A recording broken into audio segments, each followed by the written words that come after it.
जय हिंद दोस्तों, स्वागत है आप सभी का आपके अपने प्यारे से YouTube channel BSR learning point में। जैसा कि आप लोग जानते हैं कि हम इस चैनल पर आपके लिए लगातार नए नए कंटेंट लेकर के आते रहते हैं, जिसमें हम आपके लिए आज लाए हैं हिंदी का पार्ट 4 लेक्चर, जिसमें हम आपको 50 प्रश्न देंगे या यूँ के 50 प्लस ऑब्जेक्टिव क्वेश्चंस देंगे दोस्तों। तो बने रहिए वीडियो में अंत तक। और पार्ट 3 वीडियो तक में हमने आपको 150 प्रश्न दे दिया था। यदि आप वो वीडियो नहीं देखे हैं तो उनका लिंक डिस्क्रिप्शन बॉक्स में है, उसे जाकर के जरूर देखिए। आज हम लोग उससे आगे प्रश्न को देखने वाले हैं दोस्तों।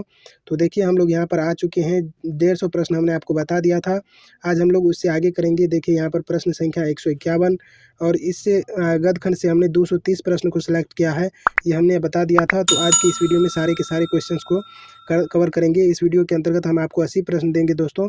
तो गदखंड का जितना भी ऑब्जेक्टिव क्वेश्चंस था उसका आपका टेंशन खत्म हो जाएगा दोस्तों।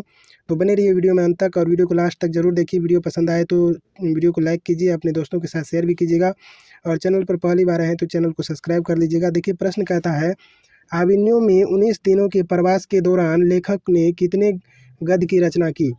तो अभिमन्यु में जब लेखक 19 दिन रहे थे तो उस समय उन्होंने 27 गद्य की रचना की थी और 35 कविताएं भी लिखी थी। ठीक है, तो यहाँ पर गद्य पूछ रहा है तो 27 हो जाएगा। अगला प्रश्न कहता है, ला शतरूज का धार्मिक उपयोग कब से कब तक होता रहा। तो ला शतरूज का धार्मिक उपयोग जो है 14वीं सदी से फ्रेंच क्रांति तक जो है सो रहा, यूज होता रहा। ऑप्शन नंबर डी राइट हो जाएगा। अगला प्रश्न कहता है, ला शतरूज क्या है। तो ला शतरूज जो है यह एक ईसाई मठ है। ऑप्शन नंबर सी राइट हो जाएगा। अगला प्रश्न कहता है, अशोक वाजपेयी का मूल निवास कहाँ है। तो अशोक वाजपेयी का मूल निवास है दोस्तों मध्य प्रदेश में। ठीक है, इसका जन्म हुआ था छत्तीसगढ़, दुर्ग छत्तीसगढ़ में, लेकिन इसका मूल निवास जो है मध्य प्रदेश है। अगला प्रश्न कहता है, अभिमन्यु पाठ रचित है। तो अभिमन्यु पाठ जो है यह अशोक वाजपेयी के द्वारा रचित है। ऑप्शन नंबर ए राइट हो जाएगा। अगला प्रश्न कहता है, अशोक वाजपेयी के पिता का नाम क्या था। तो अशोक वाजपेयी के पिता का नाम था परमानंद वाजपेयी। ऑप्शन नंबर सी सही हो जाएगा। अगला प्रश्न कहता है, रोन नदी कहाँ है। तो रोन नदी जो है यह दक्षिण फ्रांस में है। ऑप्शन नंबर ए राइट हो जाएगा। अगला प्रश्न कहता है, एक पतंग अनंत में किनकी रचना है। तो एक पतंग अनंत में ये जो है अशोक वाजपेयी की रचना है। ऑप्शन नंबर डी राइट हो जाएगा। अगला प्रश्न कहता है, अशोक वाजपेयी ने किस पत्रिका का संपादन किया। तो अशोक वाजपेयी ने जो है सो समवेत पत्रिका का संपादन किया। ऑप्शन नंबर ए राइट हो जाएगा। अगला प्रश्न कहता है, अशोक वाजपेयी का जन्म कहाँ हुआ। तो अशोक वाजपेयी का जन्म हुआ था दुर्ग छत्तीसगढ़ में, लेकिन इनका मूल निवास था मध्य प्रदेश। ठीक है, अगला प्रश्न कहता है, मछली लेकर कौन भागा था। तो मछली लेकर के भागा था संतु। ठीक है, ऑप्शन नंबर बी राइट हो जाएगा।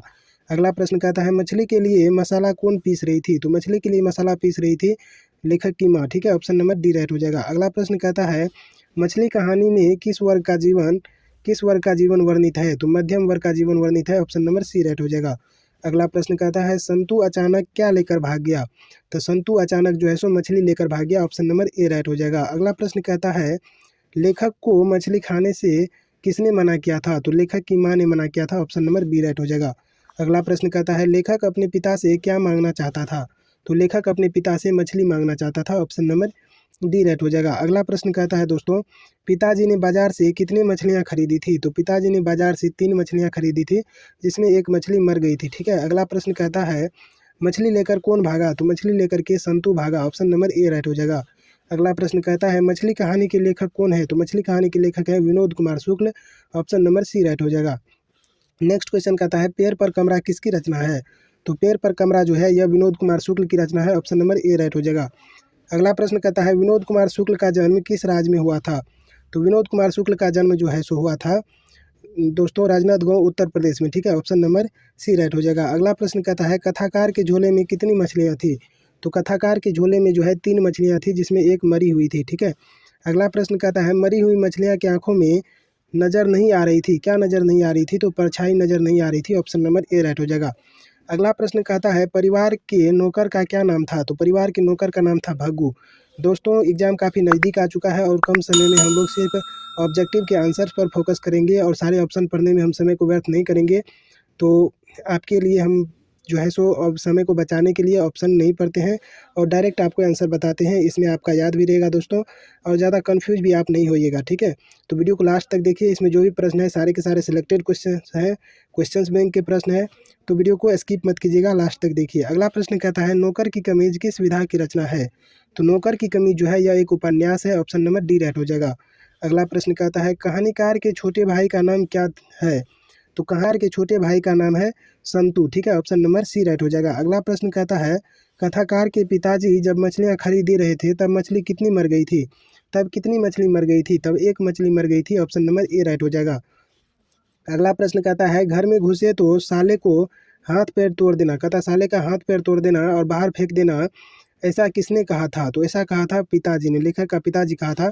ऑप्शन नंबर डी राइट हो जाएगा। अगला प्रश्न कहता है विनोद कुमार शुक्ल का जन्म कहाँ हुआ था? तो विनोद कुमार शुक्ल का जन्म हुआ था राजनांदगांव छत्तीसगढ़। ठीक है, ऑप्शन नंबर ए राइट हो जाएगा। अगला प्रश्न कहता है संतु भीगने से बचने के लिए कहाँ खड़ा हो गया? तो दोस्तों संतु भीगने से बचने के लिए जो है मकान के नीचे खड़ा हो गया। ऑप्शन नंबर बी राइट हो जाएगा। अगला प्रश्न कहता है किस मछली के आंखों में झांकने से अपनी परछाई नहीं दिखती है? तो मृत मछली यानी कि मरी हुई मछली के आंखों में झांकने से अपनी परछाई नहीं दिखती। अगला प्रश्न कहता है किस साधन के ऊपर रखकर मछली काटी जाती है? तो पाटे के ऊपर। ठीक है, पाटे के ऊपर मछली को रखकर काटी जाती है। ऑप्शन नंबर सी राइट हो जाएगा। अगला प्रश्न कहता है मछली से कौन डर रहा था? तो मछली से जो है डर रहा था संतु। ठीक है, ऑप्शन नंबर ए राइट हो जाएगा। अगला प्रश्न कहता है भग्गू कौन था? तो भग्गू जो है दोस्तों भग्गू था घर का नौकर। ठीक है, ऑप्शन नंबर डी राइट हो जाएगा। अगला प्रश्न कहता है भग्गू संतु के पीछे क्यों भागा? तो भग्गू जो है संतु के पीछे मछली छीनने के लिए भागा था। ऑप्शन नंबर सी राइट हो जाएगा। अगला प्रश्न कहता है संतु मछली लेकर क्यों भागा? तो संतु मछली लेकर भागा कुएं में डालने के लिए। ऑप्शन नंबर डी राइट हो जाएगा। अगला प्रश्न कहता है विनोद कुमार शुक्ल द्वारा रचित कहानी है? तो विनोद कुमार शुक्ल द्वारा रचित कहानी है मछली। ऑप्शन नंबर बी राइट हो जाएगा। अगला प्रश्न कहता है रसूलन बाई थी? तो रसूलन बाई जो थी यह एक कवियत्री गायिका थी। ठीक है, ऑप्शन नंबर सी राइट हो जाएगा। अगला प्रश्न कहता है बिस्मिल्लाह खां की शहनाई के साथ किस मुस्लिम पर्व का नाम जुड़ा है? तो बिस्मिल्लाह खां की शहनाई के साथ जो है मुहर्रम का पर्व जुड़ा है। ऑप्शन नंबर सी राइट हो जाएगा। अगला प्रश्न कहता है बिस्मिल्लाह खां के बचपन का नाम क्या था? तो बिस्मिल्लाह खां के बचपन का नाम था Amiruddin. Option number B right हो जाएगा। अगला प्रश्न कहता है इबादत का अर्थ क्या होता है? तो इबादत का अर्थ होता है उपासना। अगला प्रश्न कहता है बिस्मिल्लाह खां डैश थे? तो बिस्मिल्लाह खां प्रसिद्ध शहनाई वादक थे। ऑप्शन नंबर डी राइट हो जाएगा। अगला प्रश्न कहता है नौबत खाने में इबादत साहित्य की कौन सी विधा है? तो नौबत खाने में इबादत जो है यह एक व्यक्ति चित्र है। ऑप्शन नंबर सी राइट हो जाएगा। अगला प्रश्न कहता है यतीन्द्र मिश्र किस अर्धवार्षिक पत्रिका का संपादन कर रहे थे? तो यतीन्द्र मिश्र जो है यह जो है दोस्तों सहित जो है सो अर्धवार्षिक पत्रिका का संपादन कर रहे थे। ऑप्शन नंबर ए राइट हो जाएगा। अगला प्रश्न कहता है यतीन्द्र मिश्र का जन्म किस राज्य में हुआ? तो यतीन्द्र मिश्र का जन्म हुआ था अयोध्या उत्तर प्रदेश में। ठीक है, ऑप्शन नंबर डी राइट हो जाएगा। अगला प्रश्न कहता है सुलोचना कौन थी? तो सुलोचना एक अभिनेत्री थी और इसी का फिल्म देखने के लिए जो है सो बिस्मिल्लाह खां को बुखार लगा हुआ था। ठीक है, यानी कि फिल्म देखने का बुखार था किसको? तो बिस्मिल्लाह खां को था सुलोचना की फिल्म देखने। तो सुलोचना एक अभिनेत्री थी। ऑप्शन नंबर ए राइट हो जाएगा। अगला प्रश्न कहता है यतीन्द्र मिश्र का जन्म कब हुआ? तो यतीन्द्र मिश्र का जन्म हुआ था 1977 में अयोध्या उत्तर प्रदेश में। अगला प्रश्न कहता है यतीन्द्र मिश्र का जन्म कहाँ हुआ? तो यतीन्द्र मिश्र का जन्म हुआ था Ayodhya Uttar Pradesh. Option number A right हो जाएगा। अगला प्रश्न कहता है बिस्मिल्लाह खां का जन्म कहाँ हुआ था? बिस्मिल्लाह खां का जन्म हुआ था डुमराव बिहार में। अगला प्रश्न कहता है बिस्मिल्लाह खां के पिताजी कहाँ शहनाई बजाते थे? तो बिस्मिल्लाह खां के पिताजी मस्जिद में शहनाई बजाते थे। ऑप्शन नंबर बी राइट हो जाएगा। अगला प्रश्न कहता है बिस्मिल्लाह खां के परदादा का नाम क्या था? तो बिस्मिल्लाह खां के परदादा का नाम था उस्ताद सलार हुसैन। ठीक है, ऑप्शन नंबर ए राइट हो जाएगा। अगला प्रश्न कहता है बिस्मिल्लाह खां के बड़े भाई का क्या नाम था? तो बिस्मिल्लाह खां के बड़े भाई का नाम था शमुद्दीन। ऑप्शन नंबर बी राइट हो जाएगा। अगला प्रश्न कहता है यतीन्द्र मिश्र ने किस विश्वविद्यालय से एमए किया? तो यतीन्द्र मिश्र ने लखनऊ विश्वविद्यालय से एमए किया। ऑप्शन नंबर ए राइट हो जाएगा। अगला प्रश्न कहता है बिस्मिल्लाह खां को किस चीज़ का बुखार था? तो बिस्मिल्लाह खां को जो है सो फिल्म देखने का बुखार था। ऑप्शन नंबर डी राइट हो जाएगा। अगला प्रश्न कहता है यतीन्द्र मिश्र को किस पुरस्कार से सम्मानित किया गया? तो यतीन्द्र मिश्र को जो है भारत भूषण अग्रवाल पुरस्कार, राजा पुरस्कार और ऋतु राजा सम्मान, ये सभी पुरस्कारों से सम्मानित किया गया। ऑप्शन नंबर डी राइट हो जाएगा। अगला प्रश्न कहता है पक्का महाल क्या है? तो पक्का महाल है काशी विश्वनाथ में लगा हुआ इलाका। ठीक है, ऑप्शन नंबर बी राइट हो जाएगा। अगला प्रश्न कहता है नौबत खाने का अर्थ क्या होता है? नौबत खाना का अर्थ होता है प्रवेश द्वार के ऊपर मंगल ध्वनि बजाने का स्थान। ठीक है, ऑप्शन नंबर बी राइट हो जाएगा। अगला प्रश्न कहता है शेक्सपियर किस भाषा के कवि हैं? तो शेक्सपियर जो है यह एक अंग्रेजी भाषा के कवि हैं। ऑप्शन नंबर डी राइट हो जाएगा। अगला प्रश्न कहता है दक्षिण अफ्रीका से गांधी जी कब लौटे थे? तो दक्षिण अफ्रीका से 1915 में गांधी जी लौटे थे। ऑप्शन नंबर बी राइट हो जाएगा। अगला प्रश्न कहता है महात्मा गांधी के पिताजी का नाम क्या था? तो महात्मा गांधी के पिताजी का नाम था Karamchand Gandhi. Option number D right हो जाएगा। अगला प्रश्न कहता है शिक्षा और संस्कृति किसकी रचना है? तो शिक्षा और संस्कृति जो है यह महात्मा गांधी की रचना। नंबर बी राइट हो जाएगा। अगला प्रश्न कहता है कौन चाहते थे कि सभी देश के संस्कृति की हवा उसके घर के पास बहती रहे? तो यह चाहते थे Mahatma Gandhi, option number C right हो जाएगा। अगला प्रश्न कहता है आध्यात्मिक शिक्षा से गांधी जी का क्या अभिप्राय है? तो आध्यात्मिक शिक्षा से गांधी जी का अभिप्राय है कि बुनियादी शिक्षा, ठीक है, बुनियादी शिक्षा के यानी कि उद्योग के साथ साथ उसको पढ़ाया भी जाए, ठीक है, बुनियादी शिक्षा पर वो उसका क्या था, जोर था, ठीक है। तो ऑप्शन नंबर जो है सो यहाँ पर बुनियादी शिक्षा कहीं नहीं है दोस्तों, लेकिन बुनियादी शिक्षा होगा। अगला प्रश्न कहता है धर्म कैद खाने का धर्म नहीं है, किस पाठ की पंक्ति है? तो धर्म जो है कैद खाने का धर्म नहीं है, यह शिक्षा और संस्कृति पाठ का जो है सो दोस्तों पंक्ति है, ऑप्शन नंबर ए राइट हो जाएगा। अगला प्रश्न कहता है गांधी जी को महात्मा की उपाधि किसने दी थी? तो गांधी जी को महात्मा की उपाधि दी थी रविंद्रनाथ ठाकुर ने, ठीक है, या टैगोर ने, ऑप्शन नंबर बी राइट हो जाएगा। अगला प्रश्न कहता है महात्मा गांधी का जन्म स्थान कहाँ है? तो महात्मा गांधी का जन्म स्थान है पोरबंदर, गुजरात। अगला प्रश्न कहता है गांधी जी ने किस पत्रिका का संपादन किया? तो गांधी जी ने हरिजन पत्रिका का संपादन किया, ऑप्शन नंबर बी राइट हो जाएगा। अगला प्रश्न कहता है गांधी जी की पत्नी का नाम क्या था? तो गांधी जी की पत्नी का नाम था Kasturba, option number A right हो जाएगा। अगला प्रश्न कहता है गांधी जी का जन्म कब हुआ था? तो गांधी जी का जन्म हुआ था 2 अक्टूबर 1869 ईस्वी में, ऑप्शन नंबर बी राइट हो जाएगा। अगला प्रश्न कहता है गांधी जी का जन्म कहाँ हुआ था? तो गांधी जी का जन्म हुआ था गुजरात में, ठीक है, ऑप्शन नंबर डी राइट हो जाएगा। अगला प्रश्न कहता है महात्मा गांधी की रचना है?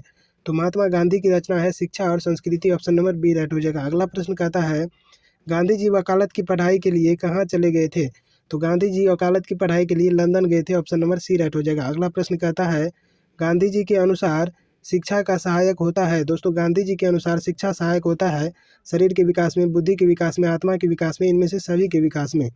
अगला प्रश्न कहता है यंग इंडिया क्या है? तो यंग इंडिया जो है यह एक पत्रिका है, ठीक है, ऑप्शन नंबर ए राइट हो जाएगा। अगला प्रश्न कहता है हिंद स्वराज के रचनाकार कौन है? तो हिंद स्वराज के रचनाकार है Mahatma Gandhi, option number C right हो जाएगा। अगला प्रश्न कहता है सत्य के साथ मेरे प्रयोग किसकी रचना है? तो सत्य के साथ मेरे प्रयोग जो है महात्मा गांधी की रचना है, ऑप्शन नंबर डी राइट हो जाएगा। अगला प्रश्न कहता है गांधी जी के 2 हथियार थे? तो गांधी जी के 2 हथियार थे सत्य और, ठीक है, ऑप्शन नंबर डी राइट हो जाएगा। अगला प्रश्न कहता है गांधी जी के अनुसार शिक्षा का माध्यम क्या होना चाहिए? तो गांधी जी के अनुसार शिक्षा का माध्यम होना चाहिए बुनियादी शिक्षा, ठीक है, ऑप्शन नंबर जो है सो हो जाएगा दोस्तों बुनियादी शिक्षा होना चाहिए, ऑप्शन नंबर यहाँ पर नहीं दिया है बुनियादी शिक्षा, लेकिन बुनियादी शिक्षा होगा, ठीक है। अगला प्रश्न कहता है गांधी जी द्वारा रचित पुस्तक कौन सा है? तो गांधी जी द्वारा रचित पुस्तक है सत्य के साथ मेरे प्रयोग, ऑप्शन नंबर डी राइट हो जाएगा। अगला प्रश्न कहता है महात्मा गांधी का निधन कब हुआ? तो महात्मा गांधी का निधन हुआ था 30 जनवरी 1948 ईस्वी में, ठीक है, ऑप्शन नंबर